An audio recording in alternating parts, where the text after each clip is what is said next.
오늘 함께 나눌 하나님의 말씀 다니엘서입니다. 다니엘서 1장 3절로부터 16절까지입니다. 다니엘서 1장 3절로부터 16절.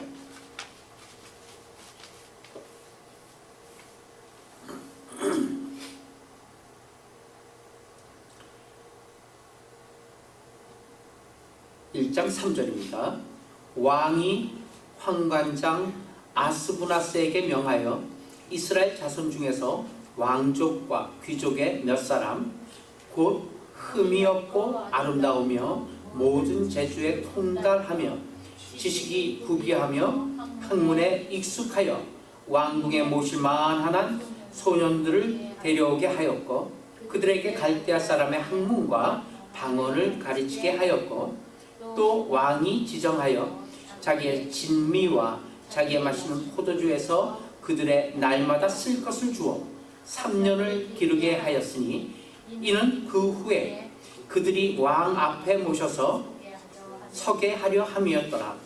그들 중에 유다 자손 곧 다니엘과 하나냐와 미사엘과 아사랴가 있었더니, 환관장이 그들의 이름을 고쳐 다니엘은 벨드사살이라 하고, 하나냐는 사드락이라 하고, 미사엘은 메삭이라 하고, 아사랴는 아벳느고라 하였더라. 다니엘은 뜻을 정하여 왕의 진미와 그의 마시는 포도주로 자기를 더럽히지 아니하리라 하고, 자기를 더럽히지 않게 하기를 환관장에게 구하니, 하나님이 다니엘로 환관장에게 은혜와 긍휼을 얻게 하신지라. 환관장이 다니엘에게 이르되, 내가 내 주 왕을 두려워하노라. 그가 너희 먹을 것과 너희 마실 것을 지정하셨거늘 너희의 얼굴이 초췌하여 동무소년만 못한 것을 그로 보시게 할 것이 무엇이냐? 이렇게 되면 너희 까닭에 내 머리가 왕 앞에서 위태롭게 되리라 하니라.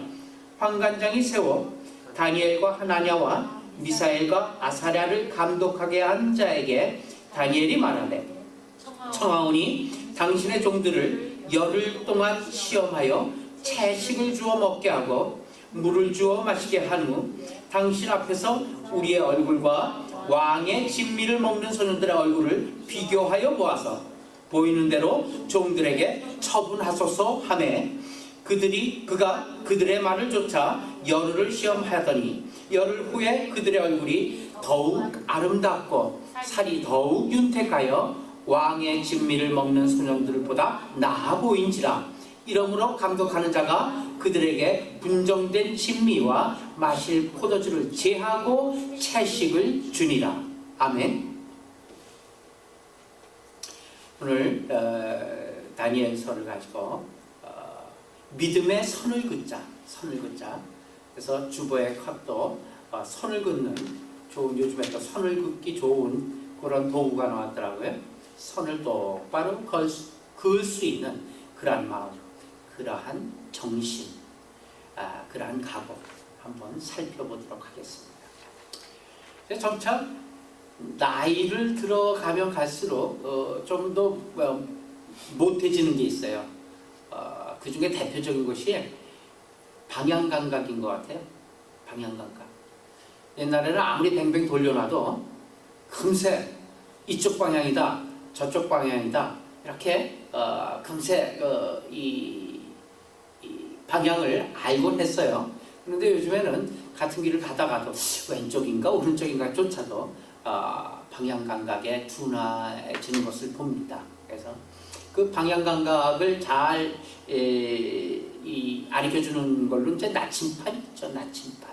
나침판 얘기를 좀 해봐야 할까 하는데, 북극을 가르치는 이 나침판의 그 바늘을 가만 보면요, 나침판을 이렇게 한번 보세요. 그러면 바늘의 끝이 무언가 두려운 듯이 항상 그 끝이 떨고 있는 것을 볼 수 있습니다. 지남철의 속성이 그래요.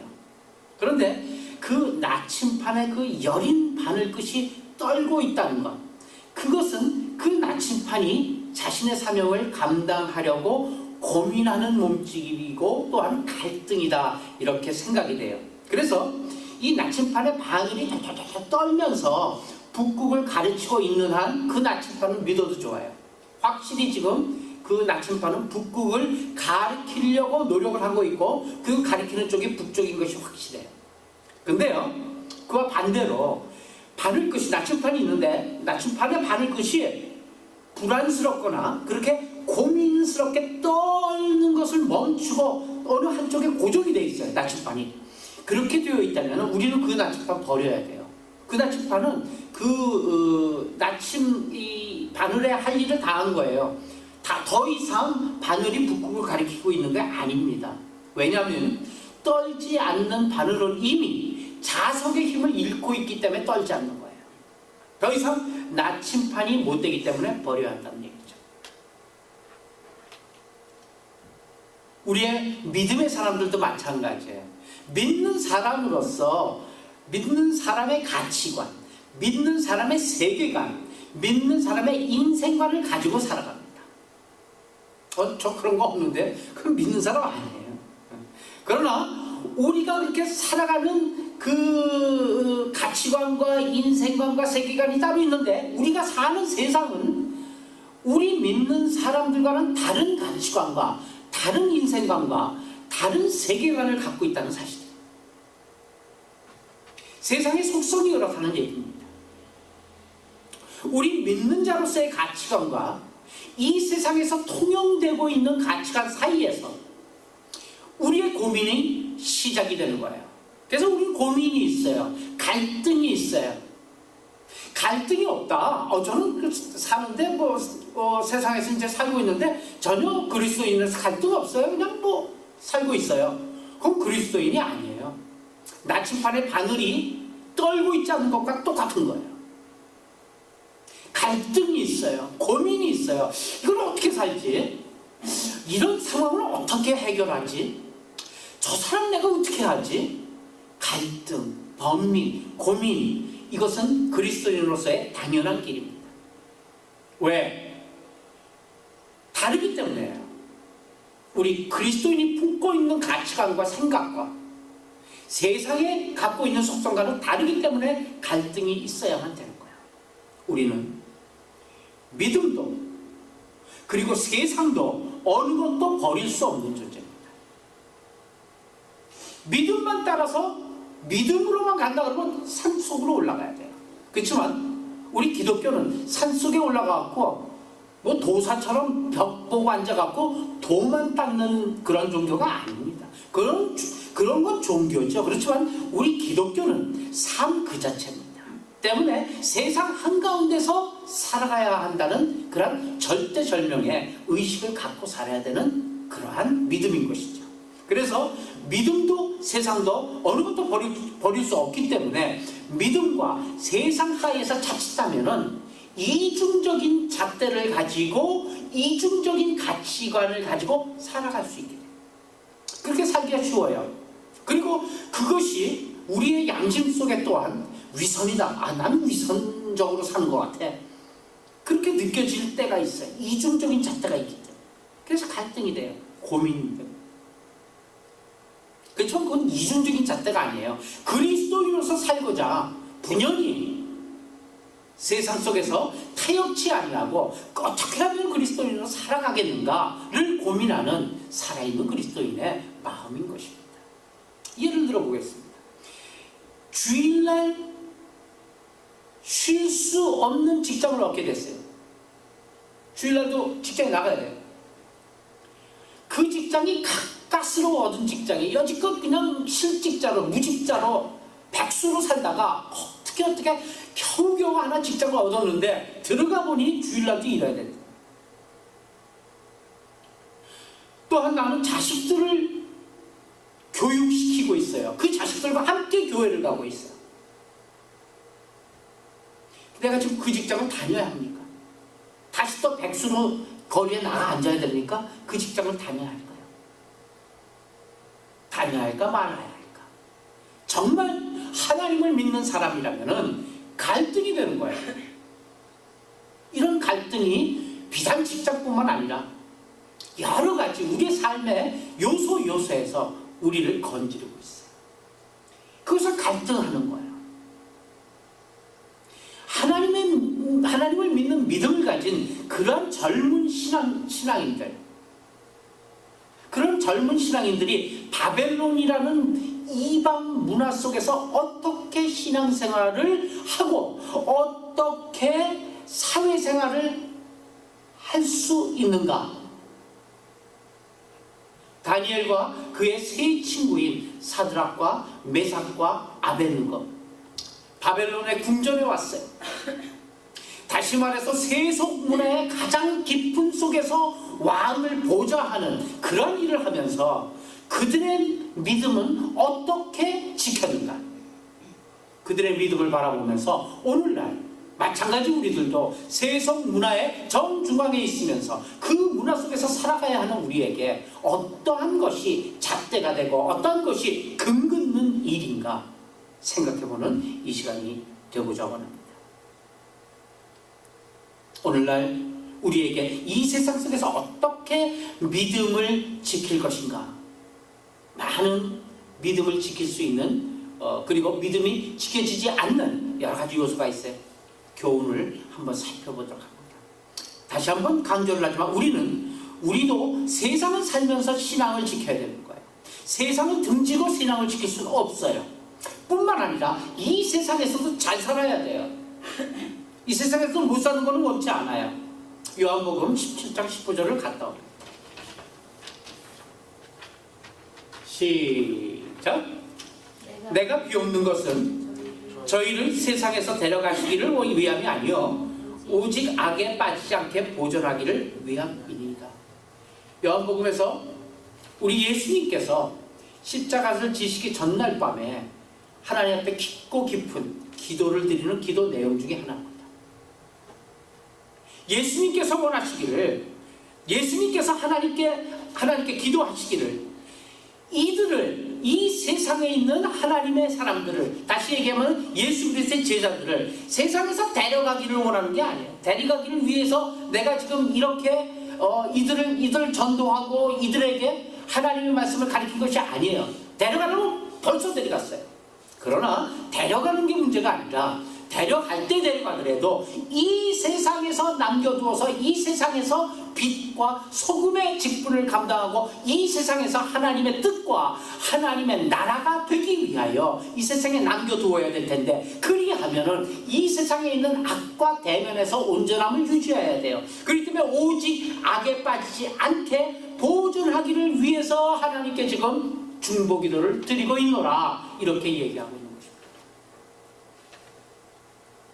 주님이 하나님 앞에 기도할 때, 하나님, 내가 비옵는 것은 저들을 세상에 데려가기 위함이 아니라 세상에서 살며 악에 빠지지 않게 잘 보존되기를 위함이다.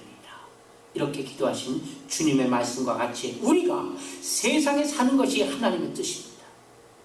우리가 세상 속에 하나님의 나라를 건설하는 것이 하나님의 뜻입니다. 그렇게 사는 것이 오히려 우리의 믿음의 정체성을 잃어버릴 수 있는 위험 속에 우리가 빠져 살아간다는 얘기예요. 세상에 사는 일이 쉬운 일이 아니에요. 그리스도인으로서 말입니다. 오히려 죽는 게 훨씬 더 쉬울 줄 몰라요, 사실은. 그러나 세상에 사는 것은 왜 그래요? 믿음의 정체성을 잃어버릴 수 있는 모든 요소 속에서 사는 것이기 때문에 위험 속에서 우리를 내보내시는 거예요. 사실 이 세상의 문화는 우리들의 삶 속에 들어와서 우리의 습관, 우리의 인생관, 그리고 우리의 믿음의 정체성을 다 바꿔버리려 하고 있어요. 세상이 그래요, 속성이. 마치 바벨론 포로로 끌려간 이스라엘 사람들이 어떻게 됐는지 아세요? 바벨론 사람들의 교육을 받았어요. 갈대아 우르 지방에 그 교육을 받아요. 이름, 창시계명, 이름도 바꾸죠. 바벨론에 좋은 옷을 입혔어요. 그리고 그들의 음식도 바벨론 음식으로 다 바꿨어요. 왜 그래요? 그들을 바벨론화하기 위해서. 다시 얘기하면은, 지금 오늘의 입장에서 얘기한다면은, 우리 그리스도인들이 하나님께서 구별하여서 따로 세우신 그리스도인들이 세상 속에 묻혀서 세상의 일원으로 살아가게 하기 위하여 세상은 오늘도 호시탐탐 우리를 노리고 있는 거예요. 그래서 바벨론과 같이 좋은 옷도 주고 많은 관심거리를 갖다 주어서 우리의 혼을 뺏는 것이죠. 당시에 이스라엘 사람들에게 그랬다는 얘기입니다. 이스라엘 사람들의 정신을 빼앗아서 신앙을 빼앗아버리고 온전히 바벨론화하려 했던 것이에요. 그러면 이러한 바벨론 속에서, 이러한 상황 속에서 다니엘과 세 친구들은 어떻게 대처해 나가느냐 이 얘기죠. 그거 지금 하나님께서 우리에게 가르쳐 주시기 위해요 다니엘서가 있는 거예요. 때문에 다니엘서는 오늘날 살아가는 데 있어서 굉장히 중요한 교훈을 주고 있는 것입니다. 첫 번째, 다니엘은 어떻게 했습니까? 먼저 다니엘은 뜻을 정해요. 뜻을 정하는 것이죠. 바벨론의 문화가 자기 자신의 믿음의 정체성을 위협하고 흔들게 되니까 바벨론은 그 어려운 상황과 갈등을 그대로 고민만 하고 있는 것이 아니에요. 어떻게 하면 되지 이거? 고민만 하고 있는, 생각만 하고 있는 것이 아니에요. 어떻게 돼요? 뜻을 정한 거예요. 스스로 뜻을 정합니다. 다른 말로 얘기하면 뭐예요? 세상과 믿음과의 사이에 선을 그었다는 얘기입니다. 우리가 세상 속에 살아가면서 분명히 알아두어야 할 일이 있어요. 그것이 뭐예요? 우리가 세상 속에서 살 수밖에 없지만, 그리고 세상 속에서 살아야 되지만, 우리가 받아들여야 할 것과 거부해야 될 것에 우리가 반드시 금을 거야 한다는 사실입니다. 선을 거야 한다는 것입니다. 그 경계선을 긋는 것이 우리 믿음 생활에 아주 중요한 요소입니다. 먼저 선을 긋는 이 다니엘을 꼭 기억하시길 바랍니다. 믿음의 선을 긋고 경계선을 긋는 것이 다니엘로서는 왕이 제공하는 음식을 거부하는 것이었어요. 그거예요. 믿음의 정체성을 지키기 위해서 왕의 음식을 거부하는 거예요. 물론 다니엘은 바벨론 교육을 받아들였어요. 거기서 공부 안 하고 등지고 있는 게 아니에요. 거기서 교육 받았어요. 그러나 음식까지 받아들인다는 것은 그에게 있어서는 신앙을 바꾼다는 것으로 생각되었던 것이에요. 그래서 자신의 믿음의 정체성을 잃지 않기 위하여 결정적인 상황에서 그것을 단호하게 거부하게 된 것입니다. 우리도 세상 문화를 두루 공부하고 잘 받아들이고 있습니다. 이를테면 학교에서는 사실 진화론을 가르칩니다. 영민이도 학교에서 진화론을 아마 배울 거야. 진화론 뭔지 알지? 그렇다고 학교를 안 다닐 수는 없어요. 진화론 이거 하나님의 창조라고 유배되기 때문에 학교 안 가. 학교 안 가고서 놀 거예요? 아니, 학생들이 안 되죠. 학교는 가야 되죠. 학교는 안 다닐 수는 없어요. 그러나 어느 순간 우리의 믿음의 도전을 받게 될 때, 심각한 도전 가운데서 정체성에 대한 훼손이 다가올 때, 우리의 정체성이, 근본적인 정체성의 훼손이 다가올 때 세상을 향해 분명 선을 그어야만 하는 것입니다. 그러면 다니엘은 어떻게 지혜를 짜내서 선을 거는가? 나 안 먹어요! 이건 또 무매한 것이죠. 싸움 걸겠다는 얘기밖에 더 돼요. 시비 걸겠다는 얘기밖에 더 돼요. 난 진화론을 거부합니다. 시비 거는 것이죠. 다니엘은 어떻게 지혜를 냈습니까? 환관장에게 찾아가서 다른 대안을 제시하는 거예요. 대안을 제시하는 것이 굉장히 중요합니다. 12절이죠. 12절 한번 보고 돌아옵니다. 12절 시작. 청하오니 당신의 종들을 열흘 동안 시험하여 채식을 주어 먹게 하고 물을 주어 마시게 하노니. 열흘 동안에 열흘 동안. 참 지혜로워요. 난 못 먹겠습니다. 단식하는 것이 아니라, 환관장에게 대드는 것이 아니라 지혜를 짜는 거예요. 요거 한번 시험해 보시겠습니까? 그래서 그 결과에 따라서 한번 판단해 보시죠. 이런 얘기죠. 진화론하고의 싸움도 마찬가지예요. 여러 가지 방법이 있어요. 그들은 방법에 약해요, 사실은.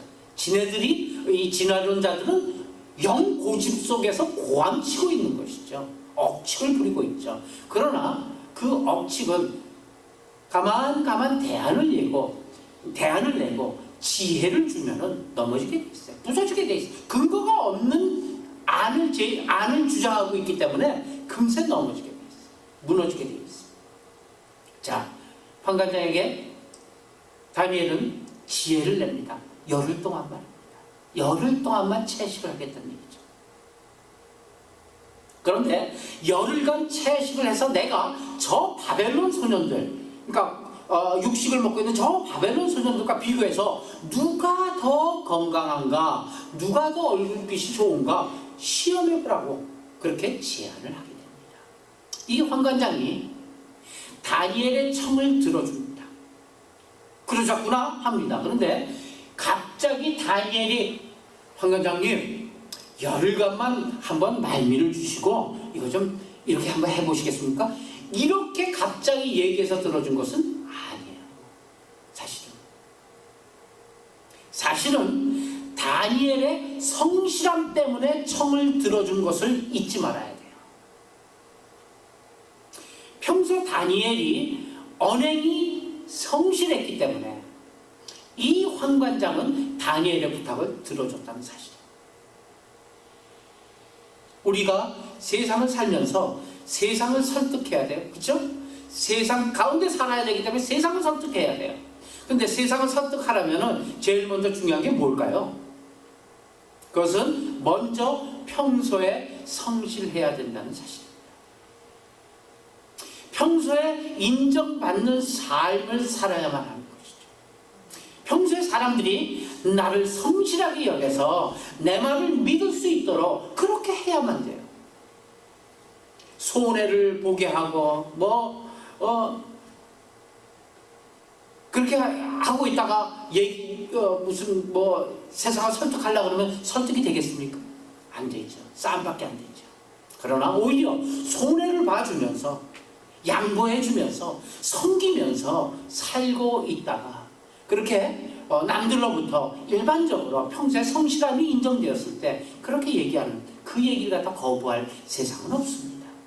우리는 성경을 보고 하나님을 보고 하나님을 믿지만 그러나 세상 사람들은 우리를 보고 하나님을 믿는다는 사실을 잊으시면 안 됩니다. 세상 사람들은 성경을 볼 기회가 없어요. 또 성경을 볼 수도 없어요. 볼 마음도 없기 때문에요. 때문에 우리가 믿는 믿음하고 조금 달라요. 처음에 도입 부분에 있어서 세상 사람들은 우리를 보고 하나님을 믿게 된다는 시작이에요. 우리는 이미 하나님의 자녀가 된 우리로서는 성경을 보며 하나님을 보며 그리고 하나님을 계속해서 그 믿는 믿음이 더해가지만 처음 시작은 그렇지 않을 거예요. 그렇습니다. 그렇기 때문에 우리를 보는 그 세상 사람들의 눈이 중요하기 때문에 이것이 중요한 거예요. 다니엘은 환관장에게 말했을 때 환관장은 뭐예요? 그의 말을 들었잖아요. 왜? 평소에 성실했기 때문에. 평소에 늘 세상을 향해서도 성실한 우리 모두가 되시길 예수님의 이름으로 축원합니다. 두 번째, 다니엘은 대안을 가지고 나갔습니다. 선을 긋되 그냥 마냥 선만 긋고 도도하게 담대하게 고집스럽게 주장하는 것이 아니었어요. 대안이 있어요. 대안. 항상 선을 긋고서는 두 번째 대안을 가지고 나갈 수 있어야 됩니다. 나에게 10일간 채소를 먹게 해주십시오. 그것도 10일간입니다. 저 사람들은 고기를 먹게 해주세요. 그리고 누가 윤택한지 한번 비교해 봅시다. 그렇게 나갔어요. 그러고 나서 다니엘은 어떻게 했습니까? 기도했죠. 기도요. 세상을 향한 우리의 자세는 그래서 세 가지입니다. 세 가지. 오늘도 유효한 세상을 향한 우리의 대안, 우리의 자세. 그것은 세 가지. 첫 번째 뭐라고요? 첫 번째, 성실하게 살 것. 같이 따라합니다. 성실하게 살자. 시작. 성실하게 살자. 예. 성실하게 살자. 두 번째는 뭐예요? 두 번째는 믿음의 대안을 가질 것. 대안. 그렇죠? 믿음의 선을 그을 것, 그리고 믿음의 대안을 가질 것. 믿음의 선을 그을 것, 세 번째 믿음의 대안을 가질 것, 그리고 마지막으로 네 번째는 뭐죠? 기도할 것. 이것이 세상을 향한 대안이 오늘 말씀의 가장 중요한 핵심 4가지입니다. 사실 다니엘이 바벨론 왕의 음식을 안 먹고 채식을 하겠다는 것, 음식을 믿기 때문에 한 것은 아니고, 요즘에 우리는 그래요. 영민이도 보게 되면 채소를 많이 먹더라고요.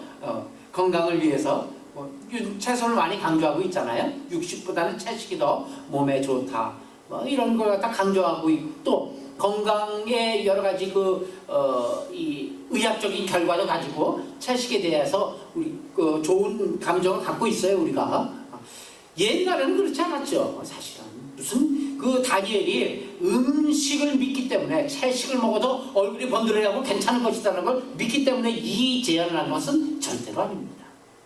음식을 믿기 때문에 한 거예요. 누굴 믿어요? 하나님을 믿기 때문에. 다니엘은 하나님을 믿기 때문에 그 하나님을 믿는 믿음에서 내가 어떤 걸, 다시 얘기하면 어떤 걸 하더라도 하나님께서 내 편을 들어주실 것을 분명히 믿기 때문에 먹는 음식 속에서 가장 월스한 케이스, 가장 안 좋은 케이스, 그것을 택한 거예요. 택하다 보니까 뭐예요? 풀만 뜯어 먹겠다 이 얘기예요. 풀만 먹겠다 이 얘기예요. 그럼 제일로 초췌해지지 않겠느냐 이 얘기죠. 그러나 하나님께서 뒤를 봐주시기 때문에 안 그럴 것이다라는 걸 믿는, 그 하나님을 믿는 믿음입니다.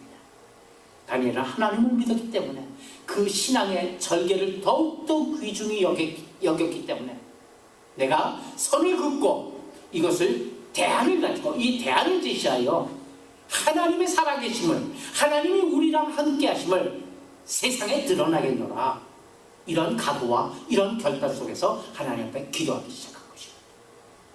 신앙의 절개를 더욱더 귀중히 여겼기 때문입니다. 그래서 채식을 택했어요. 왜 그럼 하필이면 음식으로 신앙의 절개를 지켰냐?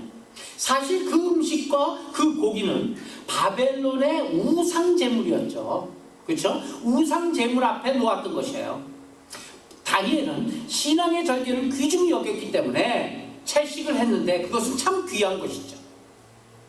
그러나 더욱더 귀한 것은 금신상 앞에 절할 수 없고 그 우상 제물 앞에 우리는 그 우상 제물을 먹을 수 없다라는 그 절개 때문입니다.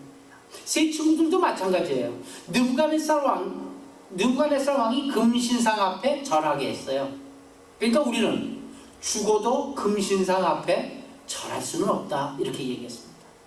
그러면서 풀무불에 던져지게 되죠. 꽝이 던져질 거 알면서 얘기한 거예요. 그들의 신앙의 절개를 지키기 위해서 그들은 풀무불 속에 죽음을 택한 것이에요. 말하자면 요즘으로 얘기하면 순교죠. 그러면서 하는 말이 더 귀해요. 그 뒤에 왕께서 우리를 풀무불에 던져도 하나님께서 우리를 구원해 주실 것이라는 믿음이에요. 그리고 한 걸음 더 나가서는 뭐예요? 그리 아니하실지라도, 하나님께서 우리를 서로 구해 주시지 아니할지라도 우리는 절할 수 없다. 그들은 하나님께서 100% 확신하는 것만 아니야. 하나님이 하실 것을 100% 확신하고 있지는 않았어요. 하나님이 구해 주실 것입니다. 100%. 아니에요. 그리 아니하실 것도 염두에 두고 있었어요. 그들에게 고민이 있었다는 얘기죠. 내가 이렇게 금신장에 절하지 않고 풀무 속으로 던져 들어가는데 만에 하나님께서 구하시지 않으면 어떡할 것인가? 고민이 되잖아요. 갈등이 되잖아요. 그 갈등이 뭐예요? 갈등의 끝자락이 그리 아니하실지라. 그리 아니하실지라. 죽을지도 모르는 두려움이 그들 속에 있었다는 얘기죠. 그러나 그들은 그 갈등 속에서도, 그 고민 속에서도 결국은 절하지 않겠다라는 결론을 내립니다. 왜 그렇습니까? 왜 그렇습니까? 그들은 하나님의 응답보다도, 누릴 복보다도 더 중요한 것에 신앙의 순결과 작정을 놓고 있었기 때문입니다. 이것이 중요한 것입니다. 하나님의 응답이 서로 없다 하더라도, 하나님께로부터 누릴 복이 없다 하더라, 더 중요한 것이 있으니 그것은 자신들의 하나님께 주신 자신에 대한 신앙의 순결과 작정이었습니다. 이것이 중요한 것이었어요. 이것이 바로 우리 자신과 하나님과의 관계인 것입니다. 바로 이것이 신앙이라고 성경은 이야기하고 있는 것입니다. 다니엘이 이 신앙의 절개를 지킨 것은 자신에게 있어서 하나님이 자신보다 더 소중했기 때문입니다. 내 자신에게 있어서 하나님이 나보다, 내 자신보다 더 소중하다는 얘기입니다. 다니엘의 세 친구 역시 마찬가지예요. 그리 아니하실지라도 절하지 않겠다는 그 절개는 무엇이냐면, 그들에게 그만큼 하나님의 말씀이 자기 자신의 실존보다 귀했기 때문이죠. 자기 자신의 존재보다 더 하나님의 말씀이 귀했기 때문에 그리 아니하실지라도 절하지 않겠노라 작정한 것입니다. 때론 우리는 이런 하나님에 대한 믿음의 순결, 그리고 믿음에 대한 작정 때문에 불이익도 받고 고난도 받고 괴로움도 올 수 있습니다. 믿음의 선을 그었기 때문에 모욕도 당하고 부끄러움도 당할 수 있습니다. 우리가 믿음을 지킨 대가가 반드시 100% 현실적인 보상만으로 나타나는 것은 아닐 수도 있다는 사실도 염두에 두셔야만 합니다. 하나님은 특별한 경우 도리어 고난을 당해 하나님께 영광 돌릴 수 있는 사람도 세우신다는 사실, 우리는 기억하고 있어야만 합니다. 이를테면 욥과 같은 경우 아니겠습니까? 욥의 고난을 통해서 욥은 고난을 통해서 하나님께 영광 돌린 대표적인 선수입니다. 물론 특별한 경우죠. 그러나 우리의 믿음의 절개를 굳게 지키면 하나님께서는 10중 8구 그 사람을 도우십니다. 현 세상에서 도우십니다. 버려두시지 않겠다고 약속했기 때문입니다. 그 어려움을 잘 감당하고 나면 하나님은 그들을 붙들어 주실 것입니다. 도와주실 것입니다. 15절 같이 읽겠습니다. 15절 시작. 열흘 후에 그의 얼굴이 더욱 아름답고 살은 더욱 윤택하여 왕의 진미를 먹은 모든 소년보다 나아 보인지라. 할렐루야. 하나님께서 도와주십니다. 내 믿음의 정체감을 상실할 수 있을 때, 내 믿음의 손해를 보게 되었을 때, 믿음의 선을 그은 자만이 하나님 살아계신 분을 체험하게 될 것이요, 그리고 하나님의 사랑이 어떠한 사랑이었나를 간증하게 될 줄 믿습니다. 내 믿음의 정체감, 내 믿음의 정체감에 선을 긋고, 그리고 내 믿음의 정체감에 결단을 가지고 하나님 앞에 기도하며 하나님께서 도우시고 하나님께서 인도하시는 실제적인 하나님의 손길을 느끼는 우리 모두가 되시길 예수님의 이름으로 축원합니다.